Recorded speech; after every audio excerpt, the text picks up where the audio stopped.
గురుగారు నమస్కారం. మహాదేవ. గురుగారు యూట్యూబ్‌లో చాలా కామెంట్స్ వస్తుంటాయి. అందులో ఒక సందేహం నేను తీసుకున్నాను. యాక్చువల్లీ ఏందంటే రోజు వంట చేస్తా ఉంటారు ఆడవాళ్ళందరూ. అది స్నానం చేసి వంట చేస్తే మంచిదా? లేదంటే చేయకుండా చేసినా ఏం కాదా? దానివల్ల లక్ష్మి అరిష్టం అది అది దరిద్ర దేవత ఉంటుంది అని అంటారు. అది ఎంతవరకు నిజం? చాలా చక్కటి ప్రశ్న వేశావు నాయన. దీనికి ఒక చిన్న సమాధానం, అంటే ప్రశ్నలో ఇది సమాధానం అనుకో. ఉదయాన్నే లేస్తారు, హ్మ్. దేన్ని వెలిగించాలి మొదలు వంట చేయాలి అని అంటే అది స్టవ్. స్టవ్ వెలిగించాలి. హ్మ్. స్టవ్లో వెలిగిస్తే ఏం వస్తుంది? మంట. మంట వస్తుంది. దాన్ని మనం ఎలా భావిస్తాము? అగ్నిదేవుడిగా అగ్నిదేవుడిగా. భావిస్తాము. అవును. అవునా? అవును. అగ్నిదేవుడిగా అత్యంత పవిత్రమైనటువంటి అగ్నిదేవుడినే మనం స్నానం చేయకుండా ముట్టగలుగుతామా? లేదు. లేదు గురుగారు. అవునా? కరెక్ట్. పొరపాటున ఒకవేళ అగ్నిదేవుడికి కోపం వస్తే దహించేస్తుంది. దహింపజేస్తాడు. చెయ్యో, కాలో, వేలో, బట్టలో ఏదో ఒకటి హ్మ్. కాల్చివేస్తాడు. అవును. అవునా? అవును. అయితే ఒక్క విషయం ఏంటంటే, ఇందులో వివాహమైన వాళ్ళు ఉన్నారు. హ్మ్. వివాహమైన వాళ్ళు కూడా చాలామంది ఉదయాన్నే లేచి పిల్లలకు వంట వండాలని చెప్పేసి స్నానం చెయ్యకుండా పిల్లలకు వంట వండుతారు. అవును. ఇక వివాహితులైన వాళ్ళు, వివాహం కాని వారు ఉదయం నుంచి రాత్రి వరకు ఏం చేశారో, ఎలా ఉంటారో అనేది మనం పూర్తిగా చెప్పకూడదు. కాబట్టి అవును. విన్నారా? అవును. కలయికల్లో ఉంటారు కూడా, కాబట్టి అందుకోసం దాన్ని పూర్తిగా చెప్పలేకుంటాం. కలయిక జరిగిన తర్వాత మనం పక్క బట్టలే మార్చాలి అని అంటారు. అవునా కాదా? అవునవును. పక్క బట్టలు మార్చాలన్నప్పుడు మనం అలానే ఉండి స్నానం చేయకుండా వంట వండితే ఇంటికి దరిద్రం అనేది ప్రారంభమవుతుంది. ఓకే. ఒకటి. రెండోది, పిల్లలకు ఒక్కొక్కసారి ఫుడ్ పాయిజన్ అవుతుంది. అది శరీరంలో లేని అనారోగ్య సమస్యలను తీసుకొని వస్తుంది. అందుకోసమే మనకి ఏం చెప్పారంటే, మన పెద్దలు కూడా ఉదయాన్నే లేచిన తర్వాత స్నానం చేయింది ఈ వంటగదికి వెళ్ళకు అని అంటారు. అవునా కాదా? అవును. స్నానం చేయకుండా వంటగదికి మనం ఎవరైనా, మన పూర్వీకులు ఎవరైనా పొంగ చూసామా? లేదు. లేదు కదా. నియమంగా ఒక ధర్మంగా వెళ్ళేసేసి చెయ్యాలి. ఇంకో విషయం అడుగుతా. వాహనము మనం దేంతో చూస్తాము? వాహనము బండి ఉంది కదా, బండిని దేంతో చూస్తాము మనం? శని కావచ్చు, మైసమ్మ. ఇంకొంతమంది మైసమ్మ అనుకుంటారు. అవునా? కట్ట మైసమ్మ అంటారు. రోడ్ల మీద నడుస్తుంటారు రవాణాలో, తల్లిని మైసమ్మ అంటారు. అవునాగా? ఇలా మనం వాహనాలను కూడా దేవుళ్ళతోనే చూస్తాం. ఎందుకంటే మన నిజ జీవితంలో మనకు జరిగే వాటిలలో మనకు కావాల్సిన ముఖ్య పనుల్లో అత్యంత సమయానికి కూడా ఒక చోట మనం చేరుకోవాలంటే ఆ వాహనమే కావాలి. వాహనాన్ని కూడా స్నానం చేయకుండా ముట్టేసుకుంటారు. ఓహో. అంటే వాహనం కూడా స్నానం చేసే మీరు ఒక క్యాబ్ డ్రైవర్లను చూసారా? అవును, చూసాం. క్యాబ్ డ్రైవర్లు ఉంటారు. క్యాబ్ డ్రైవర్లు ఏం చేసేటి? వారు స్నానం చేసి వచ్చి స్టీరింగ్ని దండం పెట్టుకొని అక్కడ దేవుళ్ళని పెట్టుకుంటే దాంట్లో పూలదండ వేసిన తర్వాతనే నడపడం మొదలు పెడతారు. కామన్గా మన ఇంట్లో ఉండే ఒక డ్రైవర్గా మనం పెట్టుకున్నా కూడా ఆ వాహనాన్ని భగవంతుడితో సమానంగా తీసుకుంటాము. అంటే మనం ప్రతిరోజు ఏదైనా పని చేయాలన్నా కానీ ఖచ్చితంగా పొద్దున్న లేవగానే ఖచ్చితంగా స్నానం చేసి ఏ పనైనా మొదలు పెట్టాలంటారు. ఖచ్చితంగా. అలా చేస్తే ఏమవుతుందనంటే, మనకి ఇంట్లోకి చెడు అనేటువంటిది రాదు, దరిద్రము అనేటువంటిది రాదు. పిల్లలు సకల సౌఖ్యంగా ఆరోగ్యవంతులుగా యోగాలతో విరధిల్లుతూ ఉంటారు. ఇందులో ఇంకొంతమంది వివాహం కాని వారు కూడా ఉంటారు. ఇక ఉదయం నుంచి రాత్రి వారు జాబ్ అని అటని ఇటని తెలిసి తెలియక రోడ్ల మీద ప్రయాణం చేస్తాము. ఇంకో విషయం ఏంటంటే, అంటు ముట్టు అనేది కాస్త ఉంటుంది. అంటే ఏంటో తెలుసా? నెలసరి ఉన్న ఆడవాళ్ళు కానివ్వండి, లేదా మన వీళ్ళే ఎవరైనా మరణించే వాళ్ళు ఉంటారు. మనం తెలిసి తెలియక వాళ్ళని తాకుతాము. ఒక బస్సులో ప్రయాణం చేస్తున్నాము, వాళ్ళు కూడా ఎవరైనా ఉంటారు. అవునా? అది తీసుకువచ్చి మనం ఏం చేస్తున్నాము? ఇంట్లో కలిపేసుకుంటూ పోతున్నాము. వాస్తవానికి మీరు చూసారో చూడలేదో, కరోనా సమయంలో మీరు బయటికి వెళ్ళి రాగానే బట్టలు విప్పేసి అక్కడ పడేసి ఒళ్ళంతా శానిటైజర్ చేసుకొని ఇంట్లో అడుగు పెట్టారు. అవునా? ఎందుకోసమని? వైరస్ ఎక్కడ సోకుద్దా అని. అవునా? అది ఇప్పటి నుంచి ఉన్న విధానం కాదు. మన తాతల ముత్తాతల నుంచి ఉండేటువంటి విధానము అది. దానికి అర్థం కూడా ఏంటి అని అంటే, మనం ఒక్కసారి బయటికి వెళ్ళి ఇంటికి వచ్చాము అని అంటే ఆ బట్టలు పిండడానికి వేసి మనం స్నానం చేసేస్తే ఒంటి మీద ఉండేటువంటి దుర్వాసన దగ్గర నుంచి సంపూర్ణంగా నివారణ అవుతుంది. అంటే ఇప్పుడు మనం ఎప్పుడైనా బయటికి వెళ్ళినప్పుడు చేతులు కాళ్ళు కడుక్కొని రావడానికి అంటే అర్థం ఇందుకే అంటారేమో. ఇందుకే అంటారు, ఎందుకంటే చేతిలో కూడా తెలియని క్రిముల్స్ బ్యాక్టీరియాస్ అనేటువంటి ఫామ్ అవుతాయి. ఫామ్ అయినప్పుడు అలానే మనం తినలేం కదా, కనీసం మనం భోజనం చేయాలంటేనే చేతులు కడుగుతూ ఉంటాం.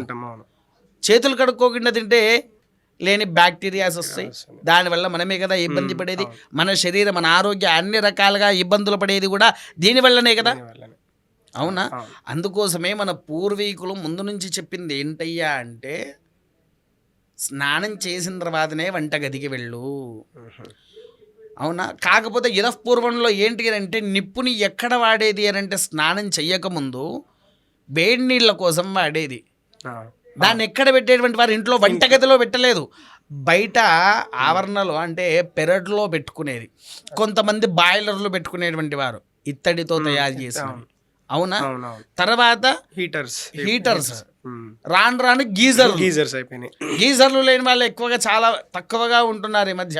ఎవరింట్లో చూడండి హీటర్లు, స్టవ్, గీజర్లు. కొందరి ఇంట్లో ఇప్పుడు స్టవ్లు కూడా వాడుతున్నారు. ఇక ఇవి ఉండంగా మనకు బొగ్గుల పోయిదా పనేముంది? పని లేదు. అవునా? ప్లస్ అంత ప్లేస్ కూడా ఉండట్లేదు. ఇంకో విషయం చెప్తా, ఇదే విషయంలో ఒళ్ళు నొప్పులు ఉండే వాళ్ళు ఉంటారు. పూర్వంలో ఏం చేసేది, వావిలాకు అని ఉండేటువంటిది. వావిలాకు తీసుకువచ్చి వాటిని తెంపి నీళ్ళల్లో మరగబెట్టి స్నానం చేస్తే నొప్పులు పోతాయి అని అనేటువంటి వారు. దానివల్ల అంత బెనిఫిట్ ఉందా ఆకు వల్ల? చాలా బెనిఫిట్. ఒంట్లో ఉండేటువంటి మొత్తము బ్యాక్టీరియాను తీసేసి శరీరంలో ఒక బలం అనేటువంటిది ఇస్తుంది. విన్నావా? ఇది ఎక్కడే చేసేది, పెరట్లో పెట్టుకొని చేసేది. ఇప్పుడు ఇంట్లోనే మొత్తం కల్మిషం. అపార్ట్మెంట్లు అయ్యేసరికి వాళ్ళు ఏం చేయగలుగుతారు పాపం, వాళ్ళు కూడా ఏం చేయలేరు. అందుకోసం ఏంటంటే మొదలు మనం, తర్వాత ఇంకొంతమంది ఉన్నారు ఉదయాన్నే లేవగానే 1-2 చేసుకునే వాళ్ళు ఉంటారు. ఖచ్చితంగా వాళ్ళు అలానే వెళ్తారు, చేసుకుంటారు, వస్తారు, మళ్ళీ స్టవ్ వెలిగిస్తారు. అది కూడా ఏమంటారు, దరిద్రాలకు సంకేతం. కొంతమంది అనుకుంటారు, అయ్యా నేను ఎన్ని పూజలు చెయ్యండి, ఎన్ని వ్రతాలు చెయ్యండి, కానీ నన్ను ఆ దేవుడు కరుణించట్లేదు అని అంటారు. అవునా కాదా? అందరికీ ఉన్న సమస్య. మొదలు ఏంటంటే, మనం చెయ్యవలసినటువంటి ధర్మక్రతువులను మనం ఎప్పుడైతే ఆచరిస్తామో, ఎప్పుడైతే దాని యొక్క నియమ నిబంధనలను మనం ఇంట్లో పెట్టుకుంటామో, అప్పుడు మనలో ఉండేటువంటి దరిద్రపు దేవత తొలగి లక్ష్మీ అనుగ్రహం అనేటువంటిది వస్తుంది. అవునా? ఇప్పుడు ఒక మాట చెప్తా వినండి. ఒక వ్యక్తిని మనం ఆకట్టుకోవాలంటే మనకు కావాల్సిందేంటి, వాక్చాతుర్యం కానీ ముఖవర్చస్సు కానీ ఉండాలి. అవునా కాదా? ఇవేది లేకుండా వట్టిగా ఉంటే పక్కబడి ఖచ్చితంగా అంటామా అనమా? అంటారు. అంటే వీడి దగ్గర లక్ష్మి ఉంది, వాడి దగ్గర లక్ష్మి లేదు అని. అదే వాడు వీడైతే వాడిని పిలుస్తాం, వీని అవతలకి నెట్టేస్తారు. అవునా కాదా? ఎందుకనంటే దరిద్ర దేవత, లక్ష్మీ దేవత ఇద్దరు అక్కా చెల్లెళ్ళు. జ్యేష్ఠాదేవి, దరిద్రపు దేవత అంటే జ్యేష్ఠాదేవి, ఆమె అక్క, లక్ష్మీదేవి చెల్లె. ఇద్దరు ఒకరికంటే ఒకరి ప్రేమ, కానీ ఎవరికి వాళ్ళకి పడదు. అంటే ఎవరిది వాళ్ళే సపరేటు. లక్ష్మీదేవి నవ్వే వాళ్ళని చూస్తుంది, సంతోషంగా ఉండే వాళ్ళని చూస్తుంది. లక్ష్మీదేవి ఉంది అని మనకి చూస్తే ఆ ఇంట్లో ఉండేదాన్ని బట్టి మనకు తెలిసిపోతుంది. ఏడ్చే వాళ్ళ దగ్గర దరిద్ర దేవత ఉంటుంది. మనం ఎంతగా ఏడుస్తామో జ్యేష్ఠాదేవి ఎంత వచ్చి ఏడిపిస్తుంది. అంటే ఇప్పుడు మనకి దరిద్ర దేవత ఉంది అని తెలిసే సంకేతాలు ఇవే ఎక్కువ మనకి. అంతే, సంకేతాలను కూడా కాదు, కానీ ఈ నియమాలను మొదలు మనం పాటించాలి. నియమాలను మనం పాటించాలి. పాటిస్తే మనలో ఉండేటువంటి సకల అరిష్టాలు తొలగి లక్ష్మీదేవి అనుగ్రహం అనేది మనకు కలుగుతుంది. అదే గురుగారు, ఇప్పుడు అట్లా అంటే ఇప్పుడు అందరికి ఇప్పుడు నైట్ షిఫ్ట్లు అయిపోయినాయి. ఇప్పుడు హస్బెండ్కి ఏమో మార్నింగ్ షిఫ్ట్, వైఫ్కి ఏమో నైట్ షిఫ్ట్ ఉంటుంది కదా. అట్లాంటప్పుడు వైఫ్ అనే ఇప్పుడు మార్నింగ్ చేయాలి కదా. మార్నింగ్ వంట చేయాలంటే ఇమ్మటే స్నానం చేసి అంటే అట్లా కుదరదు కదా కొన్నిసార్లు. అంటే పొద్దున్నే వంట చేయాలి అంటే అట్లాంటి టైంలో సందర్భాల్లో కుదరదు. అది వాళ్ళు చేసేసి మళ్ళీ పడుకుని ఉంటారు. వీళ్ళు వెళ్ళిపోతుంటారు. అది మీరు అడిగిన తీసుకొని దానికి నేను ఒక చిన్న సమాధానం చెప్తా అండి. మీరు అన్నది వాస్తవం, నేను కూడా చూసా అది. కాకపోతే నేను చూసిన దాంట్లో కొన్ని విషయాలు చెప్తా. వైఫ్ అనేటువంటి వారు నైట్ డ్యూటీ చూసుకొని ఉదయాన్నే వచ్చి ఒక అరగంట 40 నిమిషాల సేపటి వరకు ఆ ఫోన్లు ఒత్తుకుంటూ కూర్చొని ఉండే బదులు ముఖం కడిగి స్నానం చేసి వంట వండితే తప్పేమైంది? అట్లా కూడా చేయొచ్చు, కానీ ఇక వాళ్ళు ఉన్న బిజీ షెడ్యూల్స్ ఇప్పుడు వాళ్ళని తప్పు పట్టడానికి ఏం లేదు ఎంత కదా. బిజీలో ఉన్నా అండి, మనం ఎంత బిజీలో ఉండొచ్చు, వర్క్ అయిపోయిన తర్వాత ఇప్పుడు వంట వండిన తర్వాత ఇప్పుడు ఎలా అయినా 40 నిమిషాలు చూసిన తర్వాత ఆయన వంట వండుకుంటూ ఉండే బదులు 5 నిమిషాల్లో ముఖం కడిగి స్నానం చేయొచ్చు. అవును, చేయొచ్చు. అవునా? 5 నిమిషాల్లో ముఖం కడిగి స్నానం చేయొచ్చు. అది చేసేసుకొని ఆయనకు వంట వండేసి పెట్టేస్తే ఆయన దాన్ని మళ్ళీ బాక్స్లో పెట్టుకుంటారు, వెళ్తారు. అవునా? తర్వాత నువ్వు నిద్రపోవచ్చు కదా. నిద్రపోయే ముందు వెంటనే ఎవరికైనా పడుకున్న వాళ్ళు, కొంతమందికి పడుకున్న వెంటనే నిద్ర పట్టిన వాళ్ళు చాలా మంది ఉన్నారు. అవునా? చాలా మంది పడుకునేటప్పుడు కూడా ఫోన్ పక్కనే ఉండాలి. 1 కానీ రాత్రి 2 కానీ 3 కానీ మధ్య అది టైం కిల్ చేస్తూనే ఉంటుంది. ఒకటి చూసిన కొద్దీ కంటిన్యూస్ గా వస్తుంది. అదేదో ఆ ఫోన్ వాడకుండా వీళ్ళు ఈ ధర్మాన్ని పాటిస్తే, ఈయన దీపం వెలిగిస్తే లక్ష్మీదేవి వాళ్ళ ఇంట్లోనే కదా ఉండేది. ఇంట్లో భార్య వెలిగించడం కంటే ఒక మగవాడు దీపం వెలిగిస్తే కుటుంబానికి మొత్తము విజయం అనేది కలుగుతుంది. నిత్య దీపం అంటే ఆడవారి కంటే మగవారు ముట్టిస్తేనే, మగవాడు పెడితేనే ఫలితం ఉంటుంది. ఆడవారు పెడితే కేవలం తన మంగళసూత్రానికి బలం రావడానికి కోసమే కోరుకుంటాది.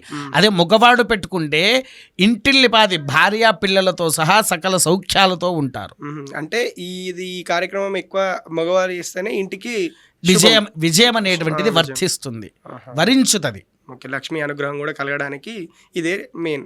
అవును. ధన్యవాదాలు గురుగారు. మహాదేవ.